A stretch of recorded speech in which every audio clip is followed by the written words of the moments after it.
In a day that was mostly quite gloomy for the pound, the UK currency got a welcome lift shortly after the European close on news Britain and the EU had reached an agreement on the Brexit bill. If confirmed, this should be a big positive for the pound as it keeps the negotiation process moving forward and gets the two sides into the real substance of it all with respect to trade and transition. It has been the opinion of this desk for some time now that the worst is out of the way, and while there will still be bumps along the road, the pound should start to outperform over the medium to longer term.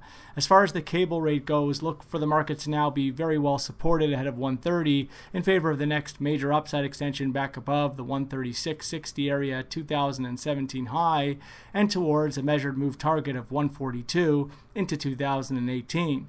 Moving on, Tuesday was a good day for the US dollar, with the buck making a little comeback after sinking below some key support levels against both the euro and pound in the previous week. Most of the dollar's gains were attributed to optimism around the passage of a tax bill by year-end and some less dovish speak out from the incoming Fed chair. A U.S. investment house was behind the dollar-positive tax reform news after suggesting odds of the Senate passing the bill before year-end were now above 50%.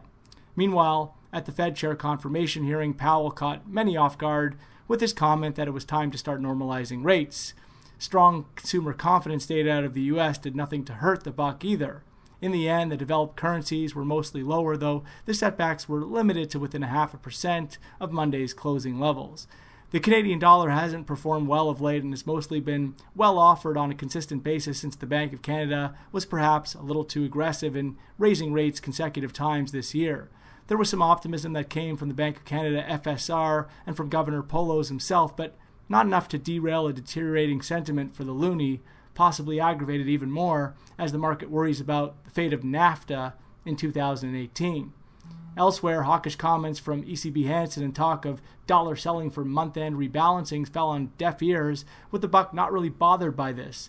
But overall, the picture hasn't changed much at all, and while the US dollar is entitled to some sessions of strength here and there, the outlook is not looking great right now, and there will be plenty of medium and longer-term players looking to take advantage of US dollar rallies to build into their short exposure as the market moves off all of the dollar positives it is most likely sucked out from tax reform and looks ahead to more concerning themes of US administration protectionism and soft dollar policy in 2018.